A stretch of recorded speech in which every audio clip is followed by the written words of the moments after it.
Shalom. Yahweh Bashim Shah Brakatah, Yahweh Shamar al Film Bashim Shah. This precinct officer 500 Mathum Yard out of I.S.U.P.K, still out of 1 West, 125th Street Hall in New York, under Commandant General YAHANNA. We've been teaching the truth about the Bible since 1969, proving that the blacks and Latinos and Native American Indians are the real Israelites of the Bible, are God's chosen people. You understand? And you know what I mean? And the times we're in right now, it is the time that those very people wake up. You know what I mean? Us as Black and Latinos and Native Americans are in a deep sleep right now. We're in a slumber. You know what I mean? We in such a deep sleep that we can't see the danger that awaits. We can't see the danger that is ahead of us right now. You understand? And the importance of becoming a brand new person, and the importance of, you know, being on the Lord's good side, the importance of being the person you truly meant to be. You understand who you meant to be? You meant, well, like, you know, like I said, you know, we are, and not just me, but the Bible says it, that we are the Lord's chosen people. You understand? It's written all over the Bible. One of the many precepts we pull all the time is Deuteronomy 7:6, where it says we're, you know what I mean? Let me grab it. I'll grab it real quick. Let me see. Bear with me a second.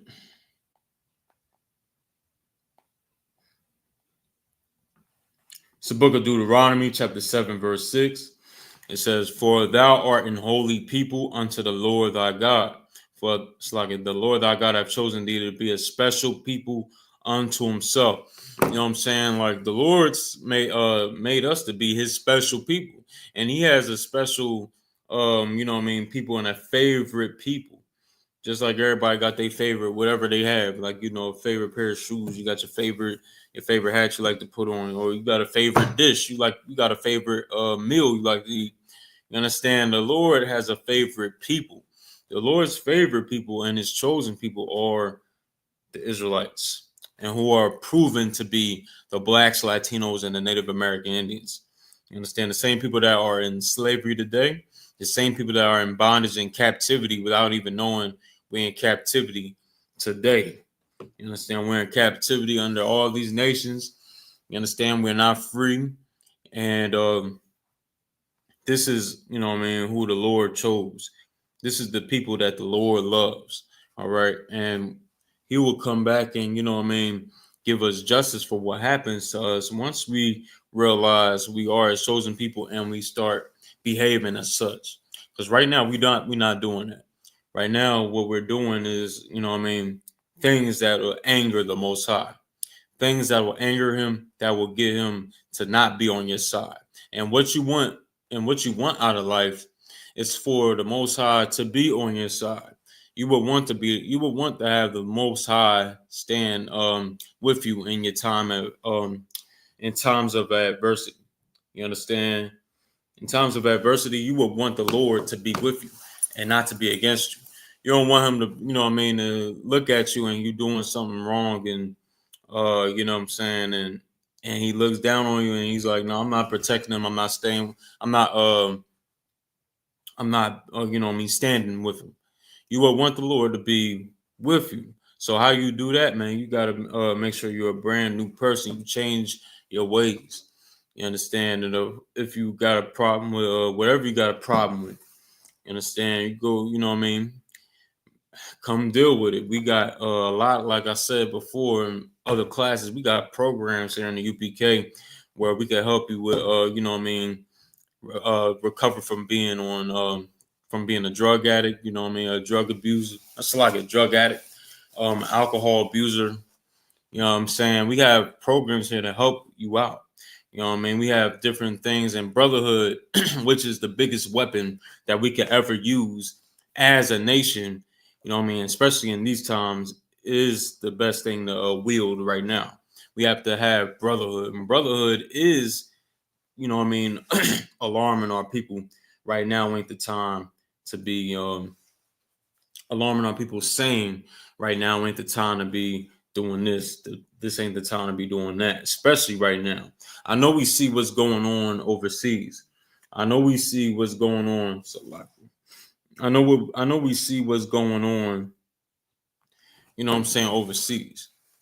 You know what I'm saying? Like China's had Taiwan surrounded for I don't know how long. It's been quite some time since, you know what I mean, Taiwan first made so like China made they moved to go surround Taiwan. And it's looking like any moment that could pop off over there. That skirmish, or not even a skirmish, it's about to be a full-fledged takeover with China and Taiwan. China overtaking Taiwan. It's looking like you know what I mean, China's going to just overthrow it. It's like just take it over. Like somewhat similar to what Donald Trump is trying to do to Venezuela. Is trying to do, because he also said Cuba. He want to do the same to Cuba. They just recently captured Maduro. You know what I mean? And now Trump don't just want to do that. He dropped bombs on Venezuela and all that. He wants to also select. He also want to take Cuba, like I said. He's looking at Greenland. You understand? He wants to do all. He wants to have a whole takeover. Like he want to take everything over, similar to the Renaissance of the past. You know what I mean? The Renaissance era. This is what's taking place right now, and now is not the time to be playing. Now is not the time to be lackluster or halfway in, halfway out. We have to be dedicated to changing our lives. You understand? If you out there and you know what I mean, hesitant about coming into the truth, well, you come in and you know what I mean, come to class and ask all the questions you probably ever had. You know what I'm saying? You know what I mean? Ask all the questions, throw all the questions at the teacher that's teaching in that class that you step into, because you know what I mean, really is the time for that right now. You know what I mean? If you have any doubt, now ain't the time for it. All right. So with that being said, man, we gotta, you know, and at the times we in right now, which is a precept I will grab real quick. It's a precept I will grab. Go to Romans. I'm gonna go to Romans 13:11. All right, and it reads, it says, "In that knowing the time." So like that now it is high time to awake out of sleep. Like right now, it is the time to awake out of the sleep we've been in. We've been in a deep, deep sleep. All right. Right now we have to wake up. Right now, we just doing whatever we feel like. We just doing whatever we feel. You understand? Right now, we just basically going with the motions. You know what I mean? We out our mind and all that stuff, you know, in this oppression. You know what I mean? It's hard to do that. It's hard to be someone that's sane in this oppression. I understand. But now it's like it said right here. It says, "In that knowing the time, that now it is high time to awake out of sleep. For now is our salvation nearer than when we believe." You know what I mean? Christ's second coming, you know what I'm saying, is coming. It's happening. It's going to happen. You understand? Salvation is right around the corner. And you don't want to be caught, you know what I mean, doing something you ain't supposed to be doing when Christ coming back. You understand? I will pray. So like, I would pray you'll be doing something you're supposed to be doing when Christ does come back. Remember, it says Christ is going to come back as a thief in the night. You know what I mean? Remember that. So he's going to come at a time, you know what I mean? He's going to be arriving, coming back here on the planet for the second time, you know what I mean? For a second coming, and it's going to be basically unexpected. Nobody's going to know. It's going to come at the least expected time. No man knows the day nor the hour. You know what I'm saying? So we have to get right now. And I know the Christians out there hearing, listening to this, saying, well, Christ's going to love us for whatever we do because Christ is all loving. I had to battle some idiots, so like some people that don't know. You know, I had to battle some people on Instagram recently because a lot of people still believe, you know what I mean, that Christ loves everybody, and that he doesn't care if we sin or not, or doesn't care if we do evil and mischief, you know what I mean, and wrongdoing. You know what I'm saying? When the Bible, it doesn't say any of those things in the Bible. You understand? In the Bible, he literally says out his own mouth who he's coming to save, who he's coming back to save. You know what I mean? All throughout the Bible is written that, you know what I mean, salvation is for the Jews, salvation is for the Israelites. All right. But when you go to church, you're not going to learn that. When you go to church, you just learn to be the best slave you can be. You're going to learn to be effeminate like T.D. Jakes and Jamal Bryant. Jamal Bryant, you know what I'm saying? All them other, his, you know what I mean? He the protege of who? T.D. Jakes. You understand? Like, you're going to learn to be effeminate like those cats right there. But when you come into the truth in the I.S.U.P.K, you learn to be a man of God. A man of God who is not going to, you know what I mean, fold or budge off of his square and be, you know what I mean, be totally serious about the work. You know what I mean? And you know what I mean? And brothers, you know what I'm saying? Sometimes I make mistakes, but you gotta keep fighting. You gotta keep fighting. You gotta come back into this body, you know what I mean, and you know what I mean, do your due diligence to do right in this work. It says, and that knowing the time, that now it is high time to awake out of sleep, for now is our salvation nearer than when we believe. You know what I mean? Christ is coming back. You know what I'm saying? He's gonna come back, but it's not gonna be pretty. It's not gonna be what you think it is, Christians out there. It ain't gonna be the nice sunny day you have in your head. You've been imagining in your head. You understand? When Christ said out his mouth, I come not to bring peace, but a sword. What do you think he's talking about? You understand? What do you think he's even speaking about? You know what I mean? He's not coming back for hugs and kisses. He's definitely not that beach boy you've been seeing on in all the movies, all the cartoons trying to depict him. He's definitely not any of those people. You know what I mean? Like, he's, if you go in the Bible, it states who he is. It states what he looks like. You understand? But you're not going to figure that out in the church because you're not learning nothing in there. You're going to be the best singer you can be in there. You're going to learn that. You're going to learn to be the best homo you could be in there. I'm still like an LGBTQ person. You're going to be in there. You could, you know what I'm saying? Like, you're going to learn to be the best at that. But to be a man of God, you're not going to do it. You're going to fail miserably trying to do that in the church. You know what I'm saying? And first of all, and another thing too, a man of God is not going to be loved. He's going to be hated by most people. He's going to be hated. He's going to be like, man, you know what I mean? Damn near like everybody is like, damn near shunning away or talking bad about, talking evil about. You understand? Because men of God, you know what I'm saying, do things you got to be kind of courageous to do, because to do this job you're definitely gonna be hated. Just look at Moses when he was in Egypt, and he was, getting our people to, understand how, we got to move a certain way. We got to follow these laws, statutes, and commandments that the Lord gave us. But then guess what happened? The people started hating him for it. Our people, we started hating him for it. You know what I'm saying? Even when Christ was on the scene, even more when Christ was on the scene. When Christ was on the scene, you know what I'm saying? He had thousands of people following him.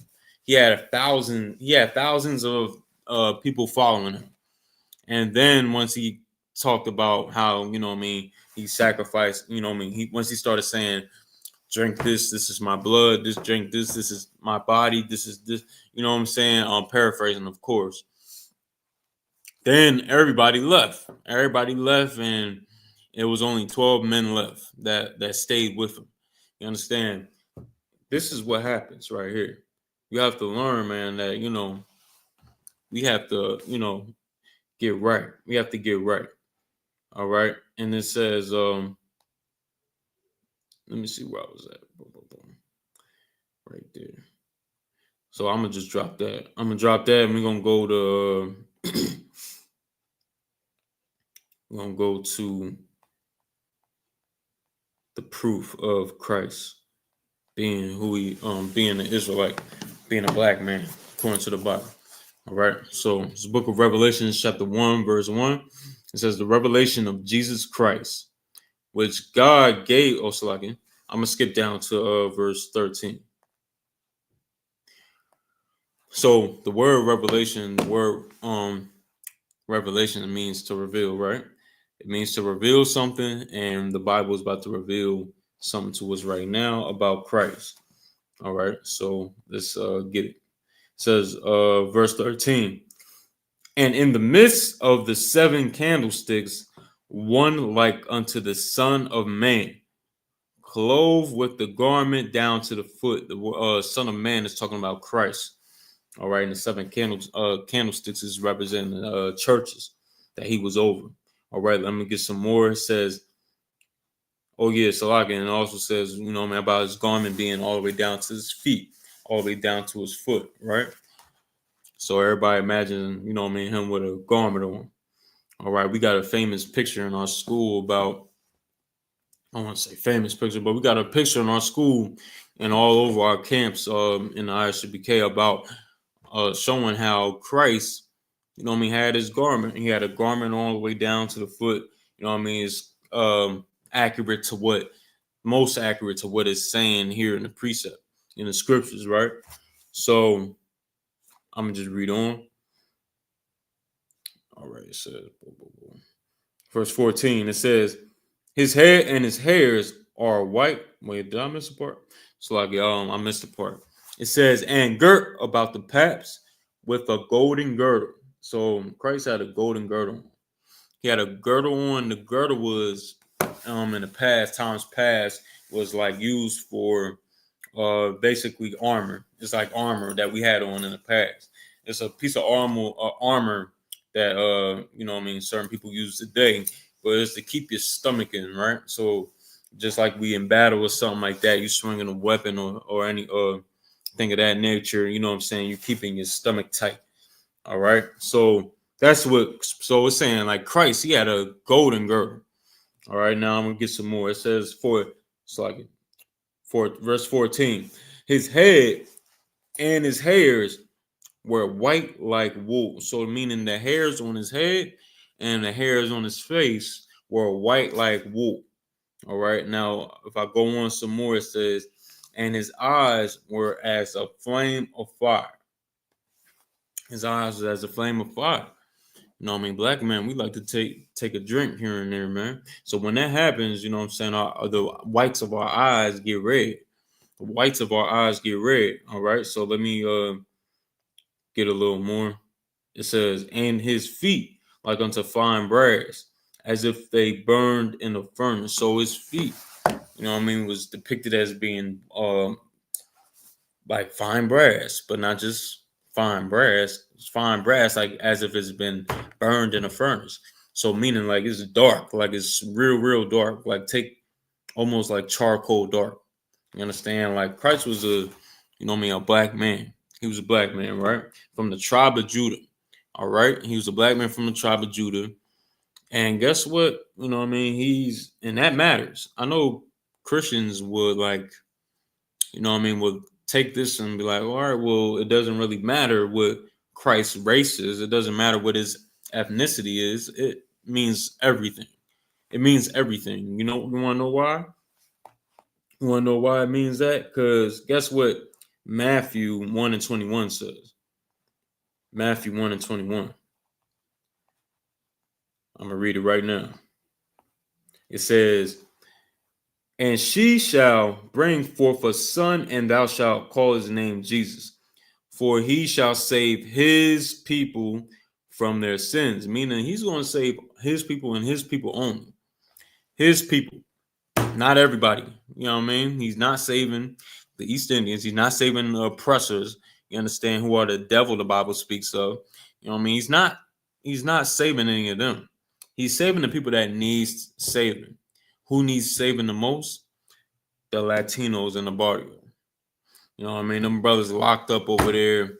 You know what I mean? Them brothers, them MS-13 brothers over there, man. Like, they need saving. Who else needs saving? You know what I mean? The brothers and the black Latinos and Native American Indians. The Native American Indians are starving on the reservations to this day, and nobody gives a damn. Nobody's even talking about it, except for the I.S.U.P.K. We speak about it all year round, but outside of us, nobody's speaking about the Native Americans until Thanksgiving comes around. You know what I'm saying? Then people might want to say some things here and there.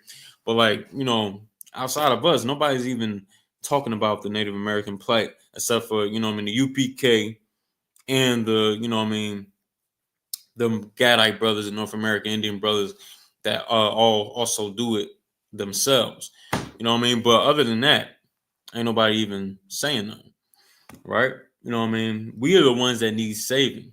I seen a video today about how the Native American Indians, Native American Indian child is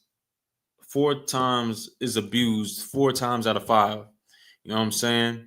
4 out of 5 times. I should say it like that. So, like, a Native American child is abused 4 times out of 5. 4 out of 5 times. All right. And that's crazy because it's like, damn, and they was telling their story. I should have saved it so I could play it here. I should have saved it, but maybe I could find it and I could play it next week. But this is the situation that we're in. This is what we go through. You know what I mean? This is what we go through.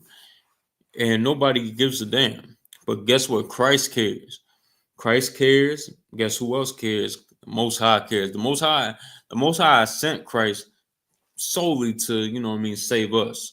Solely to come back and live that perfect life so we can have a second chance. You know what I mean? People didn't believe me, but when I pulled the precept, when I pulled this precept, let me grab it real quick.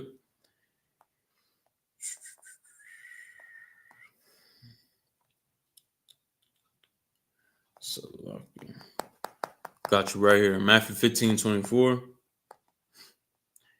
But he answered and said, now this part right here written in red, so we know this is Christ speaking.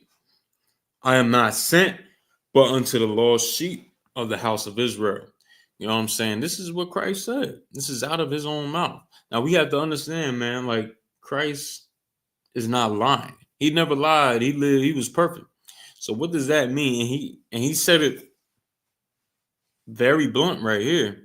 It wasn't no mix up. It wasn't no how you want to say, like, it wasn't anything hidden or subliminal about this statement right here. What Christ said, man, was, I am not sent but unto the lost sheep of the house of Israel, meaning only the house of Israel. Only, meaning when it says the house of Israel, it's talking about the whole house, the lost 12 tribes of the nation of Israel. You understand? Lost 12 tribes. Talking about Judah, Gad, you know what I'm saying, Ephraim, Manasseh, you understand, Issachar, all the tribes. Missing some tribes, but like for time's sake, like, you know what I'm saying, all the tribes he's coming back for, which makes up blacks and Latinos and Native Americans. And nobody can get in the way of that. Nobody can stop it, because that's what the Lord wants. That's what the Most High wants. And who's going to stop with what the Most High wants? You can't do it. It's impossible. Right? It says, Matthew 15:24. I read again. It says, I am not sent but unto the lost sheep of the house of Israel. You understand? This is where your pastor will never go. Your pastor will never read this in the church. He will never bring this out. He will never teach his congregation for real. Because if he really wanted to teach his congregation, he would let them know who they are. He would let them know Christ didn't die for everybody. He would let them know that Christ only died for the nation of Israel. If you read on this, if you want context about this whole thing, why Christ is even saying this, it's a devil that came up to him, right? And she was basically begging and all that, you know what I mean? She was begging basically, right? And Christ, he says this to her. He says, Let me go up. Well, yeah, then he says, well, he says what he says, basically. You know what I'm saying? I am not sent but unto the lost sheep of the house of Israel. You know what I'm saying? And then we go down some more. She says, then came she and worshipped him, saying, Lord, help me. But he answered and said, it is not meet to take the children's bread. Who's the children that he's talking about? The children of Israel. The children of Israel. All right. And it says what? It says, it is not meet for me to take the children's bread and to cast it to dogs. Now, why would Christ? Now, what is a female dog? Because this is a white woman he's talking to right here. He's speaking to a white woman right here, and he said, and she says she's begging and pleading for him, pleading to him, and Christ is like, "I'm not sent but unto the lost sheep of the house of Israel." She says, and you know what I'm saying, reading, and that was at the middle of verse 24. And the next verse says, then came she and worshipped him, saying, Lord, help me. But he answered and said, it is not meet to take the children's bread and to cast it to dogs. He's basically calling her the B word. Y'all already know what it is, for the sake of, you know what I mean, not being shadow banned and everything like that. You know what I mean? We'll keep it PG a little bit. You know what I'm saying? But y'all know what he's calling her. Y'all know what he's calling her, that female dog. All right.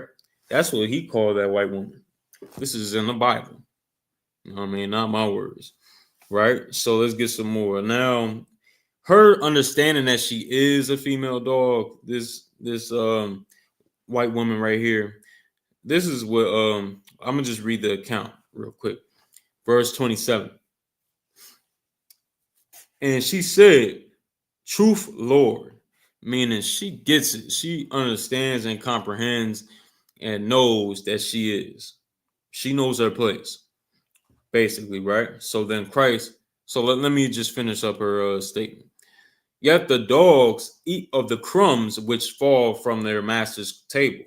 So basically, she's like, even the dogs, you know what I'm saying, eat the leftovers that's left for them or that's falling from off the table. You know what I'm saying? Even they eat that. You know what I'm saying? Christ's response right here would be this. Let me see.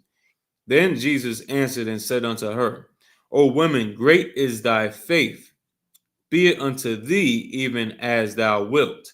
Now, any Christian will probably just, you know what I mean, slide over all the, you know what I mean, the stuff right there that I just read and go straight to that and be like, no, he helped her though. He helped her because he loves her. He didn't help her because he loved her. He doesn't really give a damn about her. You know what I'm saying? He didn't help her because he loves her. He helped her, if y'all could comprehend what was said, understand what was said for real right here, you would know that Christ is really saying, you know what, you guys, you know your place, and you know what you know what I'm saying, you know your position.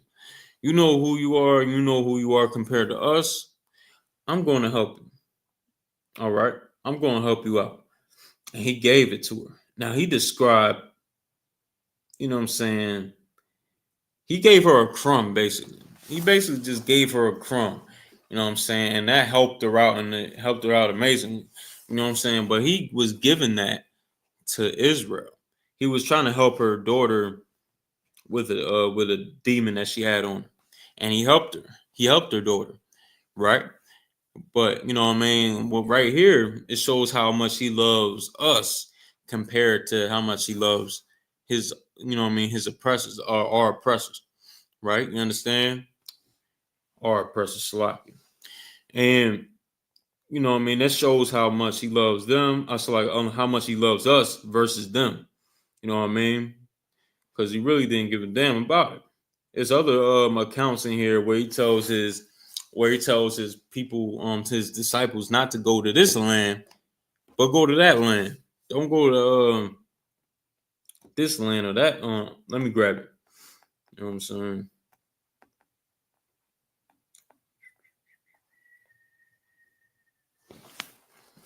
Mm-hmm.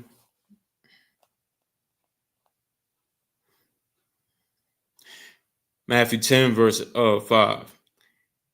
These 12 Jesus sent forth and commanded them, saying, Go not into the way of the Gentiles, and into any city of the Samaritans enter ye not, but go rather to the lost sheep of the house of Israel. He's, it's countless of times in here where Christ is like, man, don't you, don't do this, don't do that. We're going to help our people, you understand? And this is what the Bible is about. This is what the Bible is about. And about um God loving everybody. You know what I mean? The same Christians that say God love everybody don't understand that God hates as well. God hates, and he also hates a certain group of people. You know what I mean? And that's taboo to say. That's taboo to say, especially for Christians out there. But if you read your Bible, you would know God doesn't love everybody. You know what I mean? When you read the book of Romans, 9th chapter, 13 chapter, 9th verse. Oh, wait, no. Romans 9:13, it reads this. It says, as it is written, Jacob have I loved, but Esau have I hated. You understand? Like, the Most High hates in the Bible. He hates. The thing is, you're just not being taught correctly. You're not being taught correctly. You're being taught by someone that prefers to be doing some LGBTQ activities. You understand? Instead of being a man of God. Instead of being a man of God, he prefers to be on some Kirk Franklin type of time, or Puff type of time. He's not trying to be the man of God. A man of God is supposed to be. Instead, he's portraying to be something he's not. He's taking in all everybody's money. He's living off everybody's money and deceiving the whole congregation of people, deceiving everybody, deceiving thousands and thousands of people.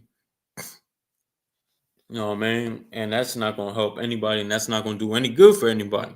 This is why the Lord is going to get rid of these pastors, of all these reverends and preachers and all that, man. He's going to get rid of them because, they are destroying the Lord's flock. They're destroying the Lord's flock. They're destroying the Lord's sheep. You understand? Who he wants our people to be righteous.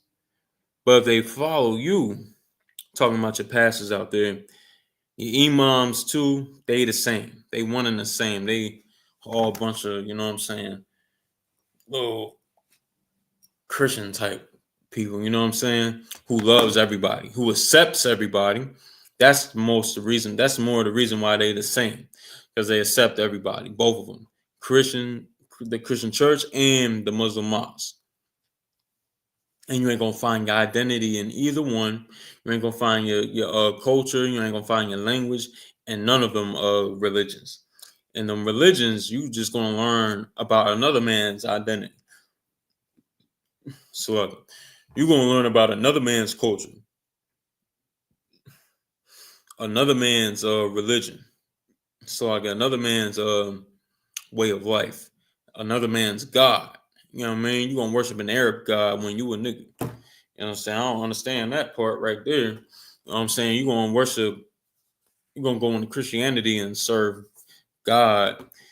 You know what I mean? When you a nigga, you in the church and you listening and serving God in there, you praying to the white God. You praying and imagining in your head a white God. You know what I'm saying? Like, that's what the brainwashing of religion does. Religion does that too. But I'll tell you one thing, the Bible is not religion.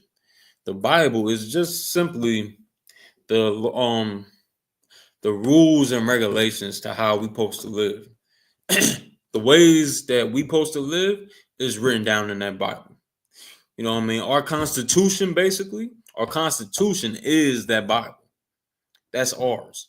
You know what I'm saying? That's the way we supposed to live. That's the way we supposed to have things done. That's how we organize. It's everything according to the Bible. All right, that's it.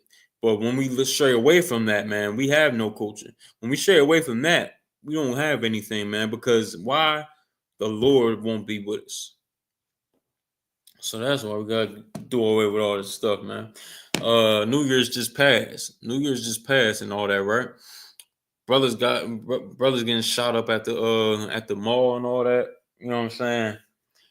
This is what happens when we don't, you know what I mean, when we don't do what the Lord says. I'm saying this is what happens when we don't do what the Lord tells us to do. Things like that happen. The Lord ain't gonna be with us in all wickedness. He ain't gonna be with us, but he'll damn sure be with you when you on your righteous tip. You know what I'm saying? When you doing things the right way, he will be with you, man. But like that's something we gotta get to. That's something we gotta get to though. You know what I'm saying? Let's get some more precepts, man. Let me get some more. Based off what I was just saying, let me go grab Baruch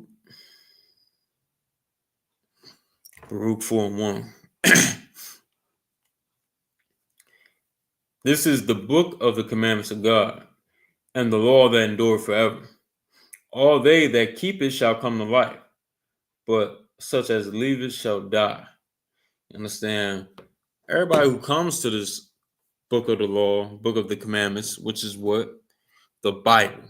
Everybody that comes to this to the book of the commandments of God, to these scriptures, man, to these precepts, and take it in and listen and apply it to your life, then you know what I mean, you are gonna, you know what I mean, enjoy life.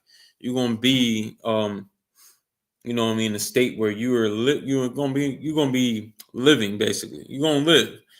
And if you don't do it, you're gonna die. You're gonna die. Simple. You know what I'm saying? And that's more the reason why we have to tighten up. Tighten up. Get you know what I mean, counsel and all that whenever we need it. You know what I'm saying? We got a whole bunch of excellent, amazing counselors in the I.S.U.P.K that can help you with any situation you need help with. You know what I mean? Ain't no reason why we have to fight battles alone. Brothers and sisters out there in the world, you know what I mean? Y'all should bring your problems to our doorstep. Y'all should come to us for issues instead of going to your pastor that's stealing and robbing all the money out of your neighborhood's pockets. Everybody in your neighborhood going to their church and everything like that. When you know what I'm saying, y'all don't have anything to show for it. Y'all don't have nothing to show for it. All y'all do is, you know what I mean, y'all go to that church and get a little high off of that church, off that church garbage, you know what I mean? Leave and y'all, you know what I'm saying, go back again and just get dumber and dumber. That's what happens. But you know what I mean, you don't have to go to your pastor and be that way. You can come to the priests and prophets of the Lord and the I.S.U.P.K and we'll help you with your problems. We'll give you things you need. We'll tell you the things you need to be you know what I mean, you need to hear. You understand? That's what we need. That's what we're gonna do. All right. As we wake our brothers and sisters up in this time we in right now. Because right now it's very crucial. All right. It says, you know what I'm saying? It says, this is the book of the commandments of God and the law that endure forever. All they that keep it shall come to life, but such as leave it shall die. Turn thee, O Jacob, and take hold of it. Walk in the presence of the light thereof, that thou mayest be illuminated. You understand? The Lord saying, man, basically, you know, man, walk in the presence of light. Walk in the light, meaning walk in righteousness. Walk in the righteousness, you know what I'm saying? So you can shine. So you can shine, man, and you could be the people you supposed to be. The Lord made us to be above all nations. That He made us to be above all nations, not equal to, not damn sure not beneath them, damn sure not equal to. He made us to be above all nations. So why the hell we still in this condition we in? We still in this condition because we're hard headed. You know what I mean? The Lord called us stiff necked. He called us stiff necked in the Old Testament. He called us stiff necked. You know what I mean? And it was true. is definitely true. Especially when he calls, he's calling us stiff neck. We was hard headed. We wasn't doing what we was supposed to do. We was doing all types of evil before the Lord, and he even as even as much as even so much when we tried to when we was doing that wickedness, he was seeking to unalive us, destroy the whole nation and to make a whole new nation out of Moses.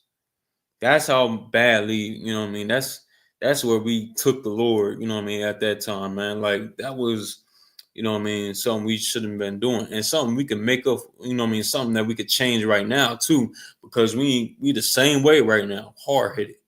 We can't get enough of that Christmas. We can't get enough of that New Year's. We can't get enough of Thanksgiving. We can't get enough of all them them dinners and all that sacrificing unto idols. We can't get enough of it. We about to celebrate. Black people about to celebrate. Everybody about to celebrate Valentine's Day. You understand? It got nothing to do with us.